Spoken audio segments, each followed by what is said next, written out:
Hello बच्चों, कैसे हो आप सभी। चलिए स्टार्ट करते हैं केमिस्ट्री का चैप्टर उपसहसंयोजक बंध। उपसहसंयोजक बंध का टॉपिक है बैक बॉन्डिंग। ठीक है, इसको कहते हैं अपन पश्च आबंधन या सहक्रियाशीलता आबंधन। पश्च आबंधन बोले तो बैक बॉन्डिंग, सहक्रियाशीलता आबंधन बोले तो सिनर्जिक बॉन्डिंग। ओके, ये एक विशेष प्रकार की बॉन्डिंग है बेटा, जिसमें सिग्मा बंध और पाई बंध दोनों पाए जाते हैं।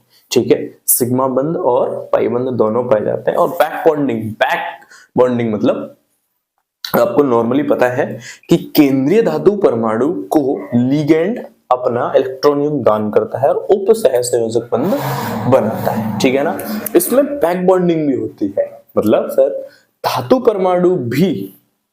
परमाणु इलेक्ट्रॉन का शेयरिंग करके, इलेक्ट्रॉन का दान करके इसको लिगेंड को बॉन्ड बनाता है, इसलिए बैक बॉन्डिंग कहते हैं। क्या कहते हैं इसको? बैक बॉन्डिंग कहते हैं। ठीक है, चलो सबसे पहली बात, ये जो बैक बॉन्डिंग पाई जाती है, ये पाई जाती है इसमें मेटल कार्बोनिल में, धातु कार्बोनिल संकुलों में, धातु कार्बोनिल यौगिकों में क्या पाई जाती है? Back bonding. तो सबसे पहले लिखा है यह बंधन धातु कार्बोनिल संकुलों में पाया जाता है। ठीक है, चलो अब ध्यान से सुनो बेटा। ठीक है, ये जो थ्योरी लिखी हुई है इसको अपन पहले तरीके से समझेंगे डायग्रामेटिकली। ठीक है, और आपको एकदम क्लियर हो जाएगा, ध्यान से सुनना। ठीक है, बैक बॉन्डिंग को पढ़ने से पहले आप याद करो बेटा, आपने 11th क्लास के परमाणु संरचना रासायनिक बंध, केमिकल बॉन्डिंग चैप्टर के अंदर एमओटी पढ़ा होगा, मॉलिक्यूलर ऑर्बिटल थ्योरी, अणुकक्षक सिद्धांत को पढ़ा होगा। अणुकक्षक सिद्धांत में ऊर्जा आरेख पढ़ा होगा। ओके, तो ऊर्जा आरेख का मतलब जैसे आपने पढ़ा होगा कि सर ये 1s दोनों मिलके ये बंदी विपरीत बंदी, फिर कौन आता है बेटा? 2s बंदी विपरीत बंदी। ठीक है, पाई स्टार है ना, पाई स्टार। ठीक है, सिग्मा स्टार, इस तरीके से। ओके, फिर आपने पढ़ा होगा 2p। ठीक है, 2p, फिर उसके बाद में बंदी और विपरीत बंदी, इस तरीके से आपने पढ़ा होगा। ठीक है ना, तो सबसे पहले आप ध्यान देखिए, अब मैं बता रहा हूं आपको सबसे पहले कि भैया ये स्ट्रक्चर जो है ये है इसकी कार्बन मोनोऑक्साइड की। ये देखो कार्बन मोनोऑक्साइड की ये स्ट्रक्चर है, कार्बन मोनोऑक्साइड की स्ट्रक्चर है। ठीक है, कार्बन मोनोऑक्साइड की। ठीक है ना, चलो कार्बन के आयतन कोश में 4 इलेक्ट्रॉन होते हैं, लेकिन इसने 2 ही बंध बना रखे हैं। अब 2 इलेक्ट्रॉन कहाँ है? 2 इलेक्ट्रॉन बेटा ये रहे। इस तरीके से दिखा रहा हूं, इसके 2 इलेक्ट्रॉन ये रहे, ये इसके कहाँ है? 2 इलेक्ट्रॉन। ठीक है, कार्बन की वैलेंसी पूरी। ऑक्सीजन अपना, ध्यान सुना, ऑक्सीजन अपना इलेक्ट्रॉन दान करता है कार्बन की तरफ और क्या बनाता है? एक बंध बनाता है। तो ठीक है, नॉर्मली इनके बीच में 3 बंध होते हैं। ठीक है, चलो इतनी बात क्लियर है। चलो इतनी बात क्लियर है, अब सुनो मेरी बात ध्यान। ये कौन है? मेटल कार्बोनिल, मेटल धातु परमाणु। ये कौन है? धातु परमाणु। कौन है? धातु परमाणु। ठीक है ना, अब सुनो ध्यान से। इस धातु परमाणु के पास क्या रहते हैं बेटा? क्या रहते हैं? कक्षक रहते हैं। ठीक है, भरे हुए कक्षक रहते हैं। इधर देखो ये रहे। आपको नॉर्मली पता है कि मेटल का धातु के पास क्या होते हैं? D5 समरस कक्षक होते हैं, ऐसे मान लो, या फिर मान लो D कक्षक होते हैं। ठीक है ना, D कक्षक होते हैं मेटल कार्बोनिल के पास। ठीक है, चलो ये रहे, इस तरीके से दिखा दो, 2 3 4 5 है ना, से कोई फर्क नहीं पड़ता। ये देखो, ठीक है बेटा, ये रहे ये। ओके, ठीक है, इनके अंदर इलेक्ट्रॉन प्रेजेंस है। कौन प्रेजेंस है बेटा? इलेक्ट्रॉन प्रेजेंस है, इसलिए कौन से कक्षक हैं ये? ठीक है, पूर्ण पूरित। कौन से कक्षक हैं ये? पूर्ण पूरित। मैं लिख देता हूं कौन से कक्षक हैं ये? पूर्ण पूरित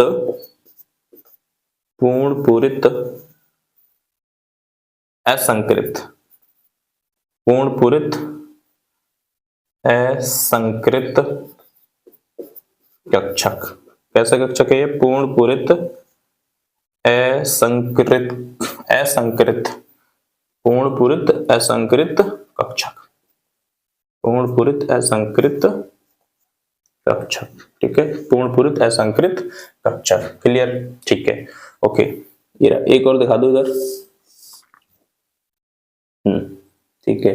अब क्या होता है, ये जो लिगेंड होता है कार्बोनिल लिगेंड, ये अपना जो ये इलेक्ट्रॉन युग्म है इसको दान करता है। किसको दान करता है? धातु परमाणु को। किसको? केंद्रीय धातु परमाणु को। और किसकी फॉर्मेशन करता है? सिग्मा बंध की फॉर्मेशन करता है। किसकी फॉर्मेशन करता है? सिग्मा बंध की। ठीक है। ऊपर देखो, धातु कार्बोनिल यौगिकों में केंद्रीय धातु परमाणु के रिक्त संकृत कक्षक। ठीक है। ये जो चार है, ये तो क्या है बेटा? असंकृत। जबकि ये क्या हो गया? अब संकृत, क्योंकि इसने सिग्मा बंध बना लिया। ठीक है। केंद्रीय धातु परमाणु के रिक्त संकृत कक्षकों व लोन पेयर युक्त लिगेंड कार्बोनिल के मध्य समाक्षीय अतिव्यापन। समाक्षीय अतिव्यापन होता है ना, अतिव्यापन आपने दो पढ़ा है। जब अक्षों से अतिव्यापन होता है तो कौन सा बंध बनता है? सिग्मा बंध। और साइडों से अतिव्यापन होता है तो कौन सा बंध बनता है?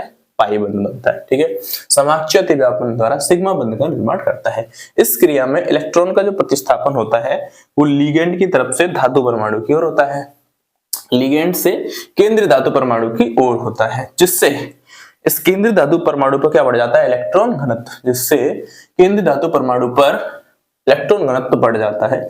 इस इलेक्ट्रॉन घनत्व को हमें बैलेंस करने के लिए, ठीक है, घनत्व बढ़ जाता है। यहां तक हो गया बात क्लियर? यहां तक हो गई बात क्लियर? यहां तक हो गई बात क्लियर? चलो अब आगे आओ, फिर सुनो ध्यान से। अब आपने अणुकक्षक सिद्धांत को याद करना है। ठीक है। कार्बन के पास कितने इलेक्ट्रॉन होते हैं? 6। ऑक्सीजन के पास कितने इलेक्ट्रॉन होते हैं? 8। भाइतम नहीं, कार्बन कितने नंबर पता है? 6 नंबर पे। ऑक्सीजन कितने पता है? 8 नंबर पे। 8 और 6 14 इलेक्ट्रॉन। तो अणुकक्षक सिद्धांत में 14 इलेक्ट्रॉन का मतलब किसकी बात करो? किसके ऊर्जा आरेख की बात करो आप? N2 के। किसके? N2 के। 7 और 7 N2 के 7 N के पास 7 N के पास, दोनों मिला के 14 इलेक्ट्रॉन। तो किसकी बात करेंगे अपन? बंधु किसके ऊर्जा क्रम की बात करेंगे अपन बात करेंगे N2 के। ठीक है ना। अब N2 के पास देखो, N2 के पास 1s2 2s2 1s बंदी विपरीत बंदी, फिर 2s फिर 2p में कितने हैं? 3। 2p में कितने हैं? 3। ठीक है। इनका क्या होगा? इनका आपस में क्या होगा? अतिव्यापन ओवरलैपिंग के बाद ये जो बनेगा बंदी और ऊपर और विपरीत बंदी। तो 3 और 3 ये नीचे आ जाएंगे 6। तो बंदी तो क्या है? भर गए। विपरीत बंदी क्या है? खाली। क्या है विपरीत बंदी? खाली कक्षक। तो वहां से दिखा दो इसको बेटा, विपरीत बंदी को। ठीक है। चलो ये दिखाओ। तो कार्बोनिल के पास मान के चलते हैं अपन, ये विपरीत बंदी कक्षक दिखा दो आप। मिनिमम 4 5 है ना विपरीत बंदी कक्षक। ये लो,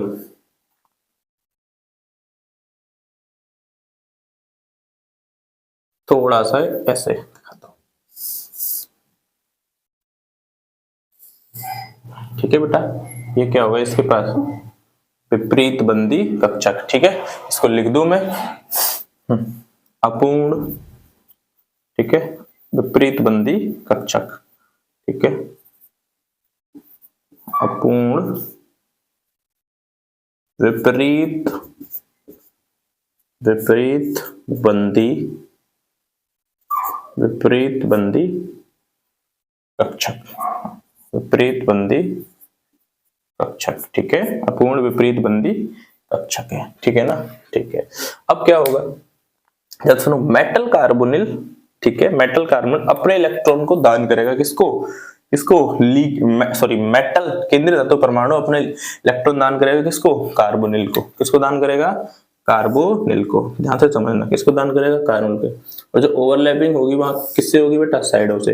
जब साइडों से ओवरलैपिंग होती है तो कौन सा बंध बनता है? ध्यान से बताओ, कौन सा बंध बनता है? बताओ। पाई बंध बनता है। कौन सा बंध बनता है? पाई बंध बनता है। ठीक है ना। चलो फिर मैंने क्या लिखा है? इस इलेक्ट्रॉन घनत्व को कम करने के लिए, मेटल कार्बन पर इलेक्ट्रॉन घनत्व बढ़ गया, कम करने के लिए केंद्रीय धातु परमाणु के भरे हुए असंकृत डी कक्षक, केंद्रीय धातु परमाणु के भरे हुए असंकृत डी कक्षक है ना, ये रहे असंकृत डी कक्षक, लिगेंड के विपरीत बंदी कक्षकों के साथ संपार्श्विक अतिव्यापन कर पाई बंध का निर्माण करते हैं।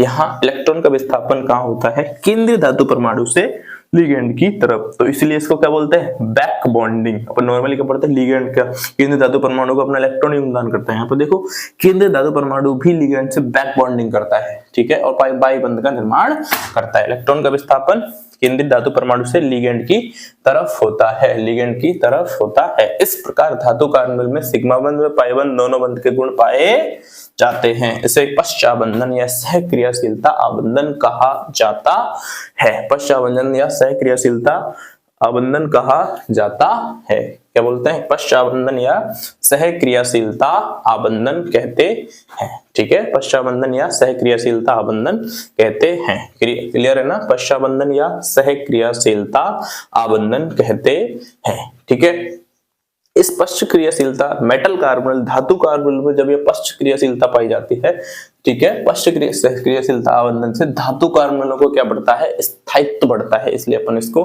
पढ़ते हैं। स्टेबिलिटी बढ़ रही है ना किसी की, तो अच्छी बात है। स्टेबिलिटी बढ़ना क्या है?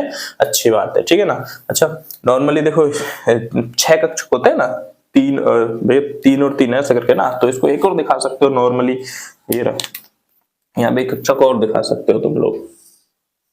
ठीक है, ये देखो एक कक्षक और दिखा सकते हो, एक कक्षक और दिखा सकते हो। ठीक है, कोई दिक्कत नहीं है, कोई प्रॉब्लम नहीं है। ये हो गई तुम्हारी कौन?